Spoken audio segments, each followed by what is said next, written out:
Hey Lea, how are you? Hey Angela, good to see you. What should we cook tonight? What about some lasagna with vegetables? Nice, I like the idea. So we will need some tomatoes, eggplants, onion, and maybe some garlic. Sounds good. Let's start with the tomatoes. Which one should we buy? They are these organic grown from Germany. Sorry, Lea, but they are too expensive for our budget. But look at this. They are these ones, regular ones from the Netherlands. I think they don't have a good taste, and their harvesting produced a lot of carbon dioxide. And they're wrapped in plastic. But these tomatoes from Morocco, I think they look really, really good. Sorry again, Lea, but actually they're grown on your occupied land of the Sahrawi population, and their transport to the supermarket was a long way. This is giving me a headache. What should we do then? What is the most sustainable tomato for our lasagna? Do we have to pay the most expensive price? Before we take a closer look at the issues of sustainability and consumption, we would like to introduce ourselves. This is our team. Antonia, Kevin, Pavka, Dante, Freddy, Zane. Oh, and that's me. My name is Angela. And that's me. I'm Lea. In July 2019, we started a project, Locals United of BUND Jugend, which is an environmental youth organization. The project wants to take a closer look whose perspectives and narratives are included in a solution for a just and sustainable planet. We want to address people with different backgrounds and build an intersectional climate movement who not only fights against the climate crisis, but also for social justice and an inclusive community globally and locally. If you type sustainability in a search engine or search the hashtag on Instagram, you will find many results. For example, advertisements of supposed sustainable products, thousands, if not millions of articles on how to reduce your consumption behavior, or big companies which promote their sustainability concept. Here you can see screenshots of the results. You can inform yourself about the conditions in which a product is produced, the carbon footprint, or how many labels of sustainability a product has. Every time you go to the supermarket or a shop, all these facts are floating around in your head. You are so overwhelmed to make a decision for what to buy or what to avoid. You have to decide between products which are good or bad for human rights and the planet. But you have to make the decision. But wait a minute. Do we all share the struggle? Can everybody choose between different options? No and no. We need to be aware of how different realities of people are. That affects what products people can afford and what sustainability at an individual level means for them.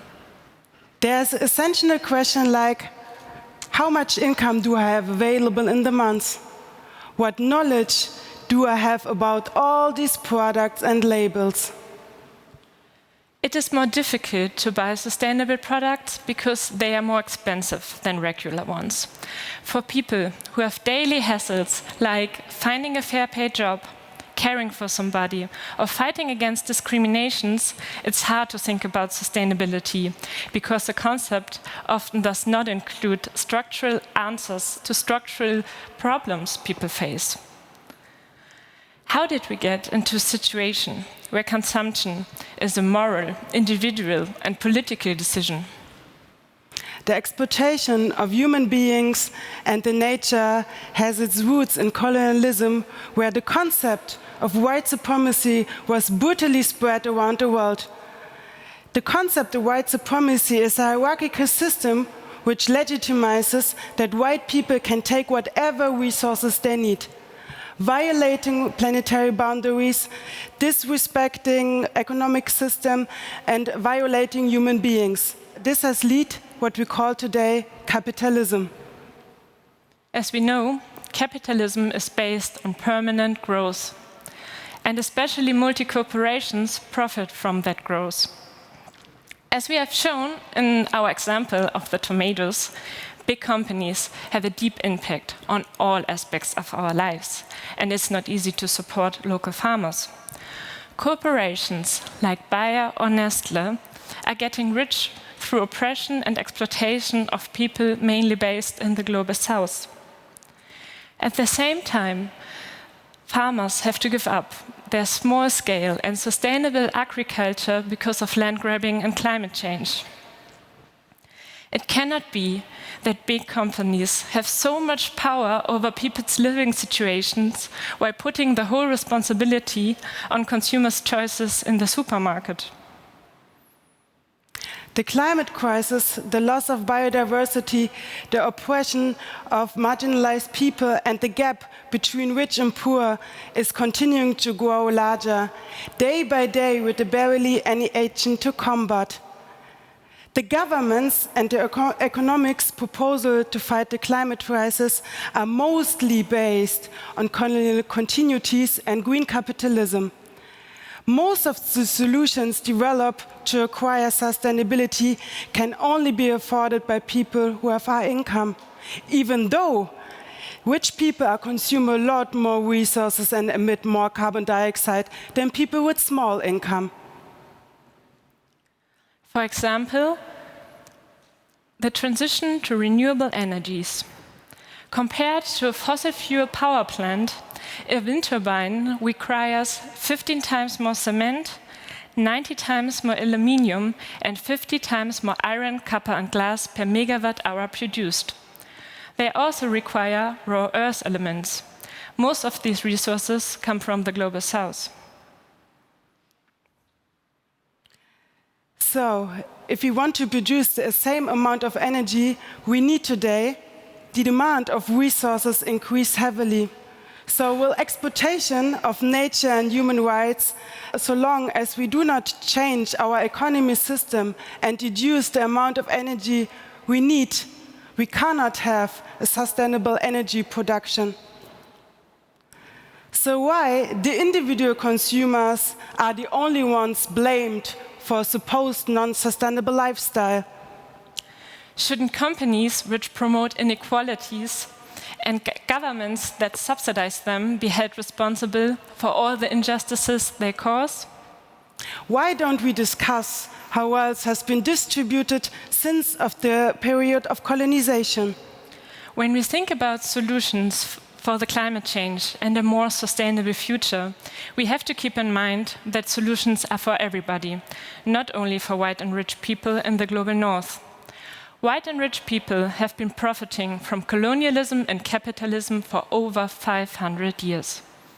Since these 500 years, people from the global south have been resisting and fighting against inequalities, annexation, and oppression of large corporations.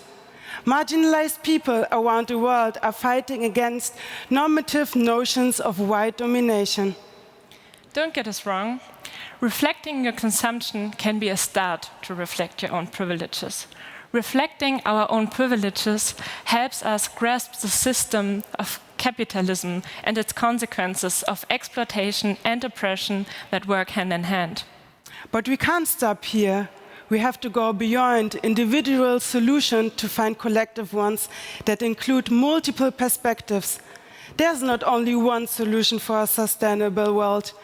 On the one hand, we have to question power dynamics, inequalities, and inequalities on many levels, and on the other hand, to end the system of exploitation.